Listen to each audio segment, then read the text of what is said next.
Este canal é atualizado todas as noites na mesma hora. Se não quiser perder nenhum episódio, inscreva-se no canal. Obrigado. Foi uma sinistra noite de sábado. O relógio acabará de dar 8 badaladas. Eu e Gavin estávamos encolhidos na cama assistindo a um filme de terror. Quando os arrepiantes efeitos sonoros do filme soaram, um grito estarrecedor rasgou a escuridão distante da noite, abafando o som da televisão. A princípio, não liguei, pensando que eram algumas crianças travessas brincando a algumas ruas de distância. Mas Gavin empalideceu, disse que aquilo não soava como crianças, mas como o grito apavorado de uma mulher. Então desligamos a TV e fomos para a janela ouvir com atenção. O silêncio desceu novamente, nada além do sussurro do vento entre as árvores. Quando eu estava prestes a fechar a janela, um uivo mais desesperado cortou a noite, seguido por uma série de gritos de socorro, desta vez claramente a voz de um homem. Gavin e eu trocamos um olhar e sentimos um arrepio. Sabíamos que nesta aparentemente tranquila rua, o pesadelo de alguém estava se desenrolando. Em 3 tempos eu vesti o casaco, joguei as chaves do carro para Gavin e saímos disparados na direção de onde vinham os gritos. Dobramos 2 quadras e chegamos a um lúgubre condomínio com o portão escancarado, negro como a boca do lobo e sem sinal de ninguém. Meus pelos se arrepiaram, o lugar parecia assombrado. Vagamos pelo condomínio procurando alguma pista, mas não encontramos nada. Nesse momento, um segurança se aproximou para perguntar o que estava acontecendo. Descrevemos os gritos que ouvimos e deixamos nosso número de telefone. Depois, fomos embora de carro, mas aquele condomínio em silêncio sepulcral e os gritos fantasmáticos ainda rondavam minha mente. Uma semana depois, eu e Gavin fomos ao mercado e quando chegamos à porta da loja, Gavin agarrou meu braço com força e apontou para um cartaz de pessoa desaparecida na parede. Era o último lugar onde o desaparecido foi visto, justamente a rua onde ouvimos os gritos. Senti um arrepio percorrendo minhas costas. Alguém havia sido sequestrado bem onde ouvimos os gritos e nem ficamos sabendo. Trocamos um olhar de horror, percebendo que éramos testemunhas de algum crime. Desde então, toda vez que a noite cai, ainda consigo ouvir aquele grito arrepiante me lembrando da terrível verdade sobre o que aconteceu naquela escura noite. Só podemos rezar para que essa pessoa desaparecida ainda esteja viva, sã e salva.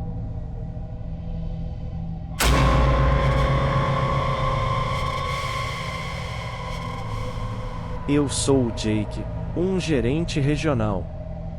Trabalhei para uma grande rede de lojas de conveniência por mais de 10 anos, mas há um incidente que nunca poderei esquecer. Foi em uma noite escura há 4 anos, quando eu tinha 32 anos e estava dirigindo para fazer uma inspeção de rotina. Tudo deveria ter sido normal, mas naquela noite, tudo foi diferente. Havia pouco tráfego na rodovia, algo com o que eu já estava acostumado em minhas viagens noturnas. Mas desta vez a solidão parecia diferente, sem faróis dianteiros ou traseiros, apenas eu, meu carro e uma estrada preta como piche. O silêncio geralmente me confortava, mas naquela noite se tornou inquietante. Para me distrair, decidi ligar o rádio, embora eu normalmente evite fazer isso. A buzina do meu carro estava quebrada, emitindo um zumbido irritante que sempre me deixava ansioso. Mas naquele momento, preferi ouvir aquele som em vez do silêncio aterrador. A música era monótona. Eu a ouvirá inúmeras vezes, mas se tornou ruído de fundo e comecei a apreciá-la. Enquanto cantarolava dirigindo, de repente meus olhos captaram um estranho objeto à beira da estrada. Sua forma me fez franzir a testa, tentando discernir o que era. Os faróis lentamente iluminaram a cena e percebi que era o corpo de uma mulher com um vestido branco, caído em uma vala. Meu pulso acelerou. Pensamentos inundaram minha mente. Ela estava ferida? Houve um acidente? Tirei o pé do acelerador e reduzi a velocidade. Senti que precisava ajudá-la. E se precisasse de assistência médica? Mas à medida que me aproximei, a crua realidade começou a se revelar. Eu estava sozinho em uma rodovia deserta, com uma misteriosa mulher caída à beira da estrada. O zumbido do rádio e o fraco zumbido da minha buzina quebrada pareciam ser os únicos sons, contrastando intensamente com a cena inquietante à minha frente. Era como uma cena retirada de um filme de terror, e sem perceber me tornei parte dela. Enfrentava uma decisão enquanto a distância entre nós diminuía rapidamente. Estacionei ao lado e liguei as luzes de alerta, esperando que sua piscada pudesse chamar a atenção de outros motoristas. O céu nublado tornava a noite ainda mais escura, e senti um arrepio percorrer minha espinha enquanto estava sentado no carro. O único som era o rugido do motor misturado ao fraco zumbido da música. Um profundo temor se enraizou no meu estômago. Estava claro que algo estava muito errado. Mas havia uma pessoa possivelmente ferida. Eu não podia simplesmente ir embora. Respirei fundo e juntei coragem para destrancar e abrir a porta do carro. Eu tinha o celular na mão com o polegar sobre o botão para ligar pedindo ajuda, pronto para discar.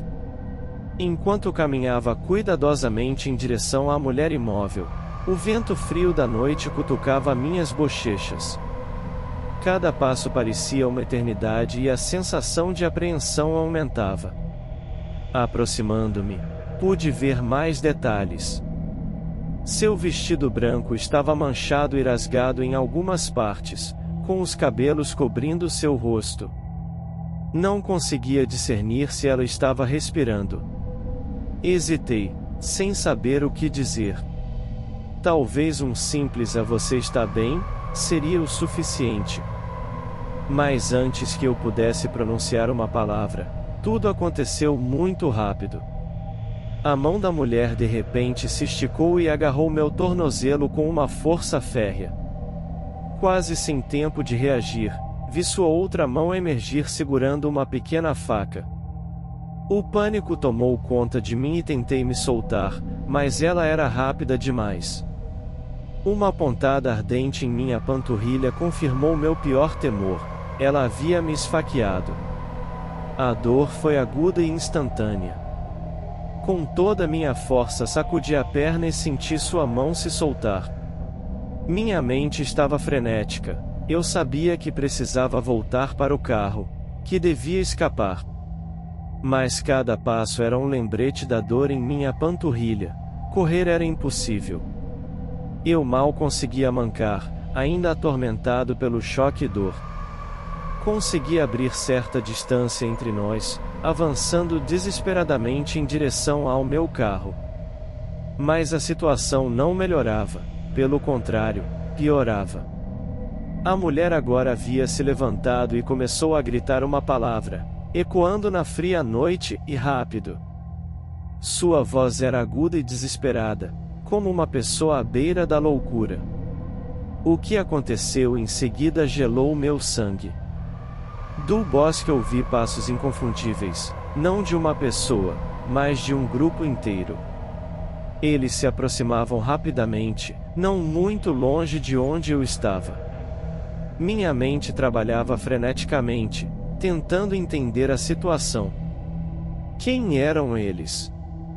Por que ela gritava para que se apressassem? Para se apressarem a fazer o quê? Foi então que captei movimento na minha visão periférica, algo emergindo da mata, que ficaria para sempre gravado na minha memória. 3 homens fortes, com trapos como roupas e empunhando enormes facões brilhantes, irrompendo da floresta. A luz da lua revelou seus rostos monstruosos. Suas intenções não poderiam ser mais claras. Todos os meus instintos me urgiam a entrar no carro e fugir. Apesar da dor lancinante na perna, tateei procurando as chaves e praticamente me joguei no banco do motorista. O motor rugiu quando pisei no acelerador sem hesitar, os pneus guincharam no asfalto enquanto eu acelerava para me afastar. Olhei pelo retrovisor e vi os 3 homens pararem, em pé ao lado da mulher, observando meu carro desaparecer na noite escura. Toda a experiência foi como um pesadelo, mas a dor aguda em minha panturrilha era um lembrete claro do que acabará de ocorrer. Só fui ao hospital cuidar do ferimento quando amanheceu. Por muito tempo depois, fui atormentado por uma série de perguntas. O que eles queriam? Era uma armadilha retorcida para motoristas desprevenidos ou uma conspiração ainda mais sinistra? Até hoje, não encontrei as respostas. Mas uma coisa é certa, não importa se é dia ou noite, farei o possível para evitar aquela rodovia e, de jeito nenhum, pararei novamente para ajudar um estranho. Aquela noite me ensinou que até as situações mais comuns podem se tornar seu pior pesadelo.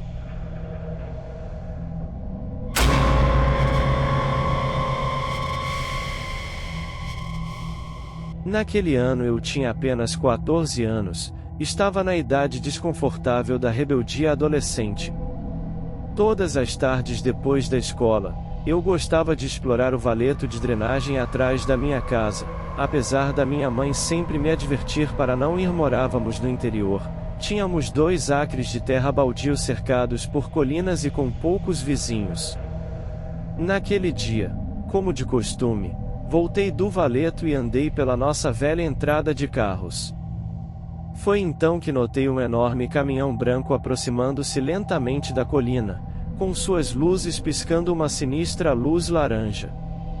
O caminhão ia muito devagar e parou por um momento quando passou em frente da minha casa. Uma sensação estranha de medo me invadiu e me escondi sob a sombra de uma árvore à beira da estrada. O caminhão passou novamente, como se estivesse procurando algo. Eu sabia que não podia estar perdido. A estrada não poderia ser mais óbvia. Se continuasse descendo, chegaria à cidade. Mas o caminhão deu a volta e retornou, parando diante de uma placa de pare mais adiante, embora não houvesse outro veículo à vista. Esperei nervosamente e vi o caminhão aproximar-se novamente em minha direção.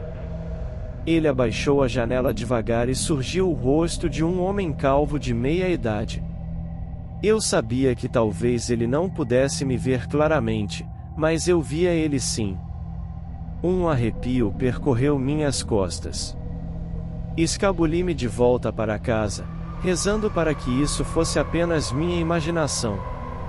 Mãe, um caminhão estranho, tentei explicar, mas mamãe não deu importância. Ela apenas me advertiu para não sair. No entanto, uma semana depois, esse pesadelo apareceu novamente. Dessa vez minha boa amiga Savannah e eu estávamos brincando no quintal. Quando o caminhão branco surgiu de novo, empalideci de medo e arrastei Savannah para nos escondermos atrás da picape do meu pai. Vimos o caminhão indo e vindo na rua, como se estivesse procurando uma presa. A janela se abriu uma fresta e pude ver o rosto do homem, calvo, sombrio, como um demônio saído do inferno. Sabíamos que as câmeras de segurança da casa haviam gravado tudo, então reunimos coragem para contar ao meu pai. Mas ele não levou a sério, apenas nos disse para não fantasiar. Não tínhamos alternativa a não ser voltar para o quintal, mas vimos que o caminhão ainda estava estacionado do outro lado. Parecia estar observando cada um dos nossos movimentos. Savannah apertou minha mão com força. Nesse momento, o caminhão rugiu e partiu lentamente colina acima, desaparecendo na noite. Nos sentimos aliviadas e entramos em casa, sem conseguir dormir a noite inteira. Passou-se um tempo e pensei que tudo havia acabado. Já tenho 18 anos e ainda moro em casa. Certa tarde, estava eu sozinho e andei por aquela conhecida entrada de carros. Diante de mim, uma figura aproximava-se lentamente. Enfoquei a vista e vi, com horror, que era aquele espectro careca. Seus olhos cinzentos me encaravam fixamente e um leve sorriso sinistro desenhava-se em seus lábios.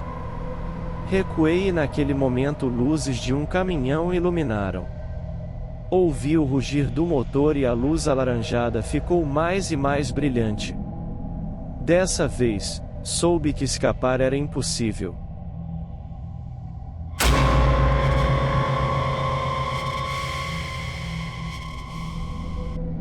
Sempre fui do tipo que acredita no que pode ver e tocar.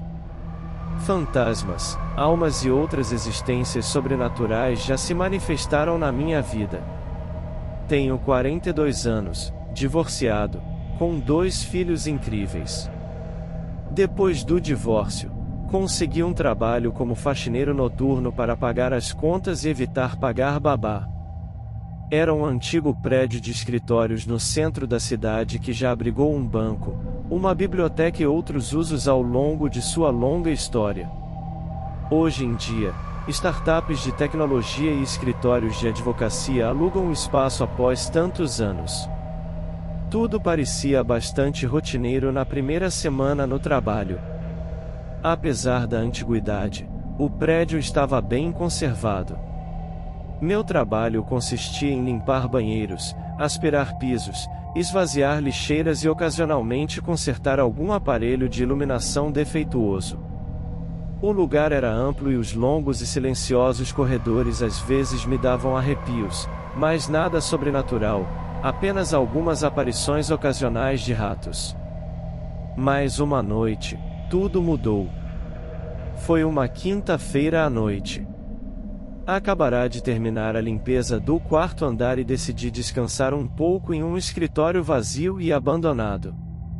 Este escritório tinha uma grande janela de onde eu podia ver a agitação da cidade. As luzes piscando, o ambiente se sentia acolhedor e tranquilo. Justo quando comecei a sorver meu café, de repente ouvi um suave soluço vindo do fundo do corredor.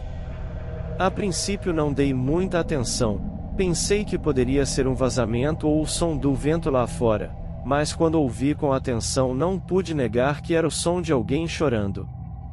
Senti curiosidade e preocupação, então peguei minha lanterna e entrei no corredor. Os soluços pareciam vir de um velho depósito no final do corredor. Conforme me aproximei, os soluços se tornaram mais altos. Era a voz de uma mulher, cheia de profunda dor. Pensando que alguém poderia estar ferido, apressei o passo, mas quando cheguei à porta do depósito, os soluços pararam repentinamente. O cômodo estava vazio, apenas alguns móveis velhos e caixas. Gritei olá, tem alguém aí? Mas não houve resposta. Senti-me desconcertado. Comecei a revistar o ambiente e notei uma pequena grade de ventilação perto do chão. Os soluços deviam ter se propagado pelo sistema de ventilação, o que significava que vinham de outra parte do edifício. Decidi rastrear o choro, segui o som até o 3º andar e depois o 2º. Os soluços pareciam se mover comigo, sempre inalcançáveis. Quando cheguei ao 1º andar, os soluços estavam mais claros do que nunca, sem dúvida vinham do porão. Só estive no porão uma vez, durante o treinamento admissional, onde ficava o antigo cofre do banco, uma atmosfera úmida e opressiva. Lembro-me de me sentir um pouco inquieto, mas isso foi de dia, agora era de noite. A cada degrau de madeira que descia, os soluços se tornavam mais altos, mas ao chegar ao porão, a situação mudou repentinamente. Os soluços foram substituídos por um silêncio inquietante. Gritei novamente olá, precisa de ajuda, mas não houve resposta. Com minha lanterna, Adentrei o porão e então vi uma cena aterrorizante, um pequeno espaço improvisado com carpetes e cobertores velhos, com uma corrente de metal presa à parede no centro. Na ponta da corrente havia uma coleira. Meu coração acelerou ao perceber que alguém estava sendo mantido prisioneiro aqui. Os soluços deviam vir deles, mas para onde foram agora? Antes que eu pudesse entender tudo, de repente ouvi um rosnado grave atrás de mim. Me virei e vi um homem sujo e esfarrapado com uma faca na mão, olhando para mim com olhos sinistros, sibilando: "Você não deveria estar aqui, este é o meu lugar esquecido." Devido ao que aconteceu depois tão rápido, não me lembro, mas quando acordei estava deitado em uma cama de hospital. Aparentemente, um segurança ouviu a comoção, me encontrou desacordado no porão e a polícia se envolveu na investigação. Fui informado que aquele homem estava morando secretamente no porão havia meses e os soluços vinham de uma mulher que ele havia sequestrado. Felizmente ela foi encontrada e resgatada de outro local. O homem foi preso, mas o dano estava feito.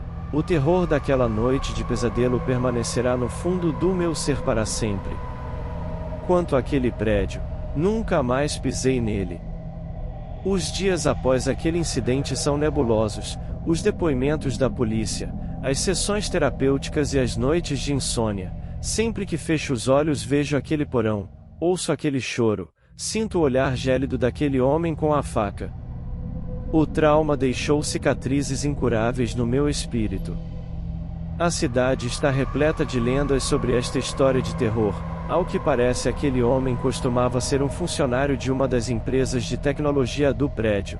Depois de ser demitido, nunca saiu. Em vez disso, se escondeu no prédio e construiu aquele ninho sinistro no porão. Com o passar do tempo, desenvolveu uma obsessão mórbida por uma colega de trabalho que acabou sequestrando por várias semanas.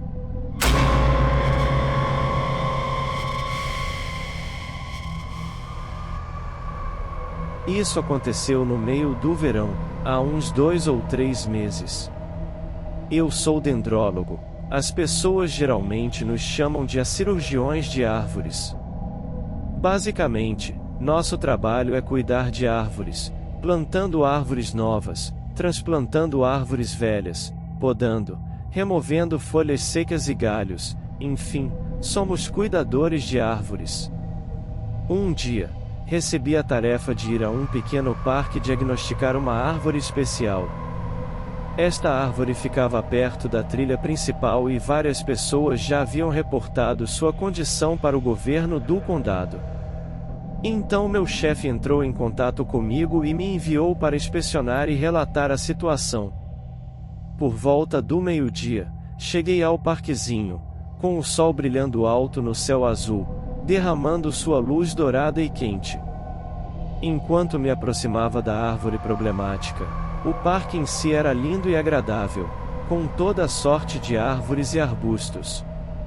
Estava localizado no centro da cidade, rodeado de verde, com várias flores desabrochando à luz do sol.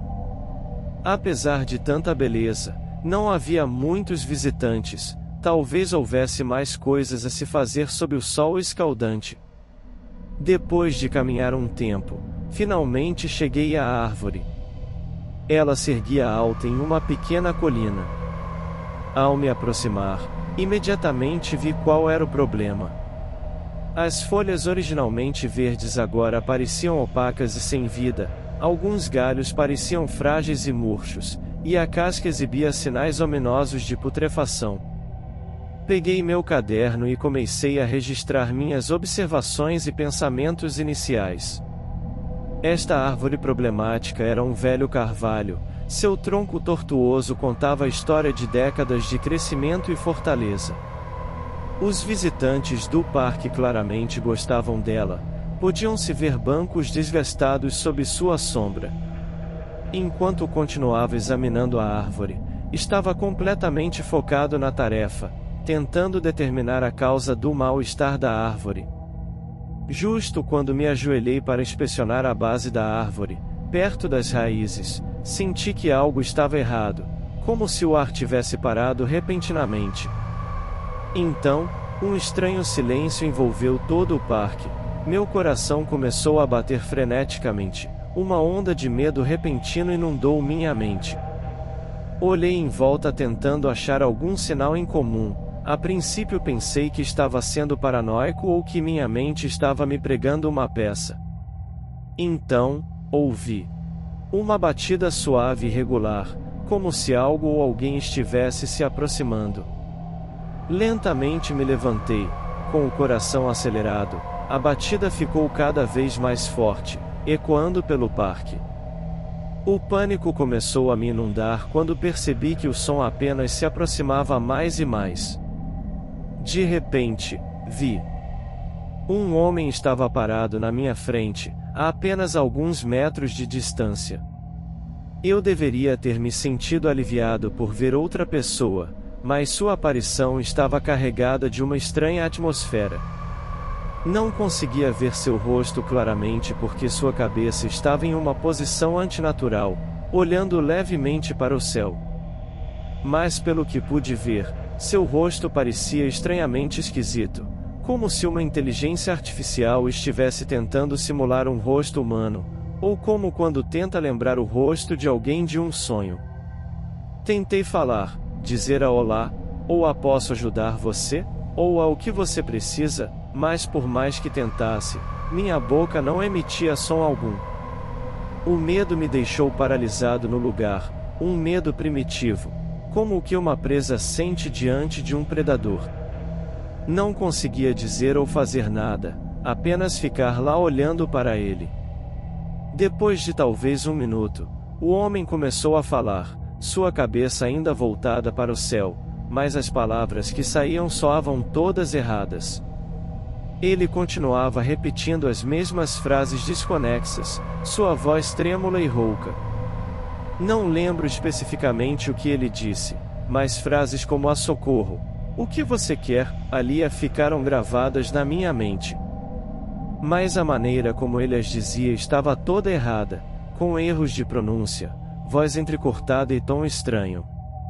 Então, olhou para mim. Nesse momento pude ver seu rosto claramente. Meu Deus, como desejaria poder apagar da minha memória o que vi.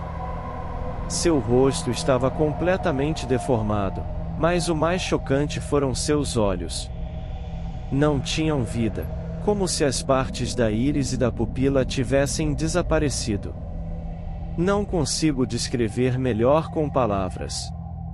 Então, aquela criatura abriu a boca, enorme além do crível, como se a mandíbula tivesse se deslocado. Finalmente, meu corpo respondeu aos meus apelos para agir. Corri mais rápido do que nunca, até meu carro, e dirigi para longe dali, sem olhar para trás.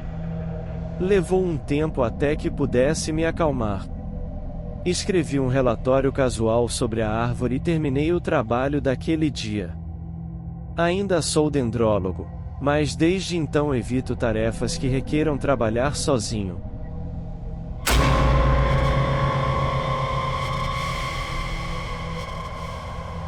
Obrigado por ouvir este programa.